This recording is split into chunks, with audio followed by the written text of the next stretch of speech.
How does it work? When did it begin? Who created it? Why does it happen?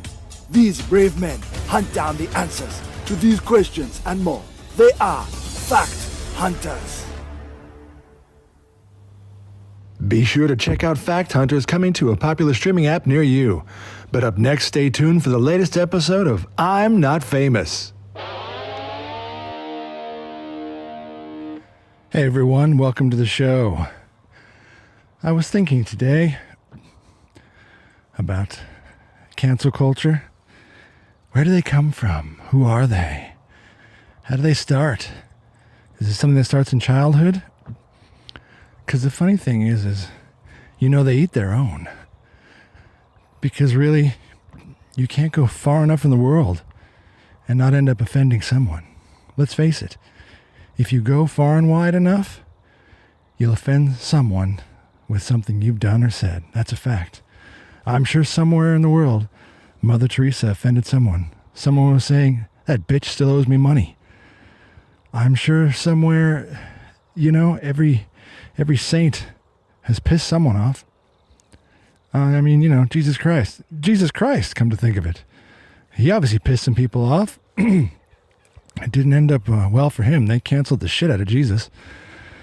So, yeah, I don't know who it is that grows up and thinks that they're so righteous that they can do no wrong, that they can judge all others and tell us what horrible sinners we are. I think, like most things, starts when you're young. Sure, childhood shapes who we are very often when we get older. Certainly those formidable teenage years. Every teen movie or TV show would certainly tell you that. But look, art imitates life, and sometimes, well, it's true. Even movies and TV, well, before writers turned to shit, but back in the day, they usually would take a leaf out of their own book and they would write their experiences, even if it were polarized and exacerbated a bit on the big screen or the small screen. But it was their life experiences that they used to write about. And look, I went to the typical American high school. Yes, if you watch the movie The Breakfast Club, come on, everyone's seen that. And if you haven't, I'm sure you know about it. Yeah, it's a bit sort of cliche. There's the basic archetypes, but I still think they exist to this day. Maybe they just have different names. There's the jock, there's the nerd, there's the outcast loser, there's the stoner heavy metal guy, and there's the princess, or the prom queen, or the cheerleader. And they're embodied in those characters. And at the end, they all come together and find out, fuck it, they've all got the same problems. They're teenagers. And the grass isn't always greener. Never judge someone, never judge a book by its cover, especially, if you haven't walked a mile in their shoes. They find out they all have similar problems as teenagers going through that social experiment that is high school. Problems at home, problem with their parents, problem with the assumptions, their parents pushing them, so they find that common bond. And look, that's why that's one of those movies I think that stands the test of time, because it has a story that hits home and rings true to a lot of people. Truth is truth. So I do think back, though, thinking it was always sort of jocks versus nerds. Who was going to win? And I'll be honest, there seems to be a little bit of that in the world, and that I'm not saying the nerds won, but I'm thinking some of the sort of the emos won. And I'm sorry if you were one of those. Again, everybody has different emotional states when they're in high school. They have different levels of confidence. If you actually have genuine mental health issues, by all means, seek help. See your doctor. Mental health is not a laughing matter. But let's face it, some people, especially when you're a teenager, they just don't cope that well. And yes, we need support. Those people probably needed more support.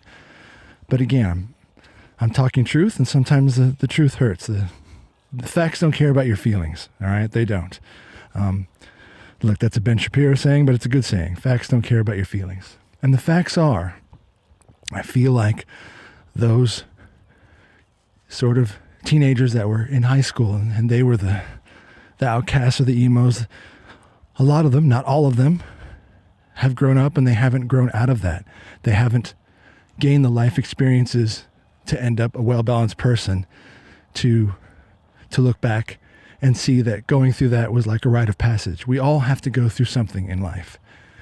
And I think they've grown up, and instead of wanting to join all of us together and have, sensible dialogue to work through things together, I think they all want revenge. I'm going to be honest. And why am I not blaming the jocks? Well, it's funny. Again, you get perspective as you get older, as you look back. At that time, yeah, I suppose I was in yearbook, or I was on the newspaper, photography, TV and video production. These were nerdy things at the time. But what can I say? These are the kind of things that I was into. Having said that, TV and video production are certainly the norm nowadays, but back then it was kind of a nerdy class. But from my point of view, I guess I was a bit more balanced in that I had a pretty diverse group of friends. And that really sort of reflected all the different sides of me.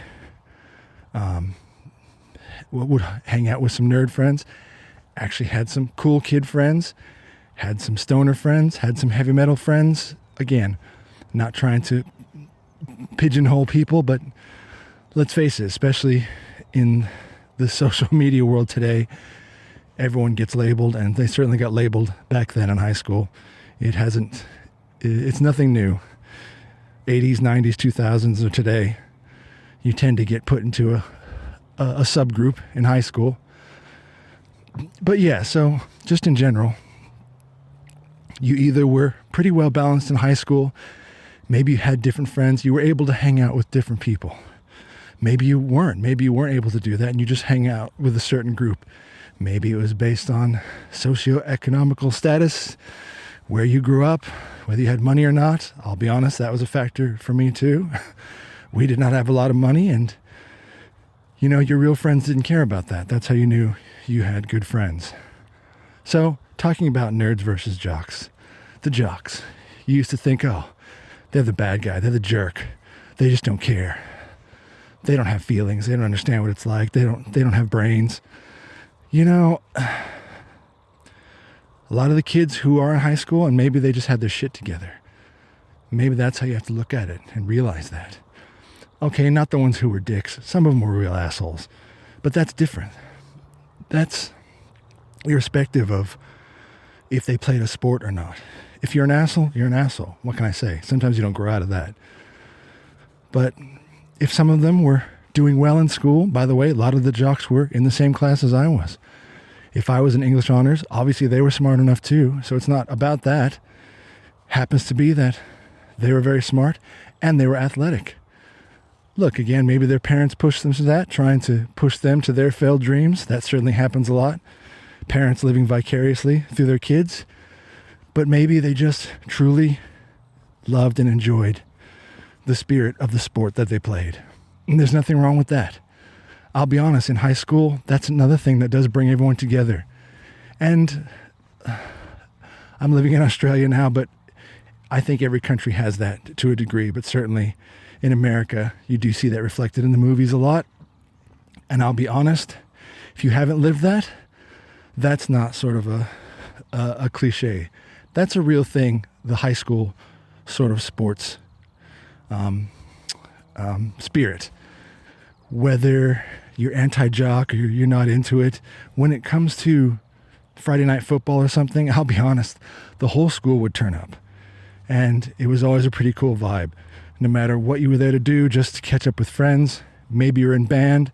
Yes, sometimes band kids were considered nerds, but guess what? They probably grew up to be rock stars. Remember that too.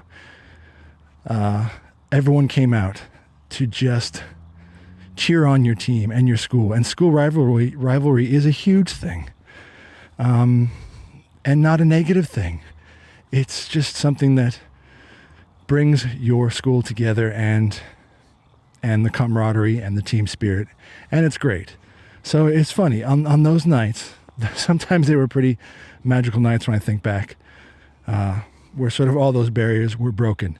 Now maybe next day in school, you felt like shit again because you felt like you were not the cool kid, and if you were the cool kid, hey, maybe you secretly wanted to be in TV production and photography, but you didn't want your cool friends to see. But I guess my point is that you go through that high school rite of passage, whatever next steps you take, whether it's college or getting a job or whatever it is you do, having a family, whatever journey you're on, you end up, you would assume, with experience as you become an adult and you learn. And then you become, hopefully, a more well-balanced person where, yes, you can still have these emotions and passions about what you love and what you want to do in your career. And nowadays, everyone gets to voice their opinion in such an immediate way on social media like never before. You used to have to wait till you were at school or at least get on the phone or talk to your friends at a party, and then the whispers and the rumors would get around. Now you just tweet it or you Instagram and boom, it's out there. It's already a thing. It's already a meme. But it doesn't change the fact that you should start to learn responsibility and sensibility. And my point to all this is I really think a lot of those teenagers, because that's who they look like. It looks like they never got past that. And I'm sorry if they didn't have the love and support of a family or a significant other or friends. Again, I know people have been through tough shit.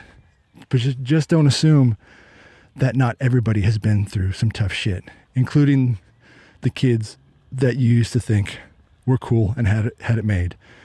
You really don't know what was going on in their home, in their home life, the struggles that they were going through. So again, jocks versus nerds. I feel like the nerds sort of won. Certainly, that's the world we live in now. That's the climate. You know, the Bill Gates, the Facebook, the nerds won in that respect. But are we better off for it? I'm not quite sure. Sorry, I'm being honest. Every movie certainly sells that, though. That the underdog, that it's always the underdog. Well, okay, underdog is one thing. To go through something difficult so that you learn and so that you become a better person, that's one thing. But maybe the people who are already well balanced, maybe they should be in charge, because there's nothing wrong with that. There's nothing wrong with being successful and being able to command a crowd of people, being able to solve problems in whether it's your life or your job or whatever. So you know what I'm saying? Yeah, we seem to have vilified the jocks in high school, but again, maybe they were just ahead of the curve and they had their shit together, and we were jealous of that. And the ones who couldn't get past it, they're the ones that are out there and they're just shitty about it. They're pissed off and they're looking for someone to blame. So that's it. That's the culmination of my thoughts about that. That maybe it's not such a good thing that the nerds won. And not the good nerds, more like the emos or the goths. Remember that? Sorry, again, if you were one, I'm sure you probably grew up to be in a band or something. Nothing wrong with that. But maybe you couldn't get past certain things and you stayed introverted and upset, and now the outlet for you is trying to find everyone else's faults, because really you just won't stop and look in the mirror and find your own faults and maybe try to get past those. Maybe you need to try to grow a bit and just try and have a normal conversation. That's the other thing that drives me nuts these days. It seems like the ones who are the loudest in the room, they seem to think they're right just because they can spout rhetoric, and it is. It's so annoying when someone just says something that's just something they've heard and they just repeat it, and they won't listen to what you're saying. They won't stop, nod their head, and then speak. Ask a question. You know, it's called a dialogue. And a lot of people really don't get that these days. You've seen them. You've seen them on TikTok and YouTube videos. They just start fucking going off their nut. And again, the passion is great. Passion is great, but use it responsibly, right? With great power comes great responsibility. It's true. So those are my thoughts. Jocks versus nerds. Not sure if the right people won, but it's not about one side or the other. Hoping for balance. Balance for all. Balance is key. All right.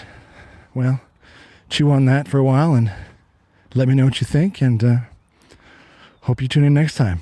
All right. See ya.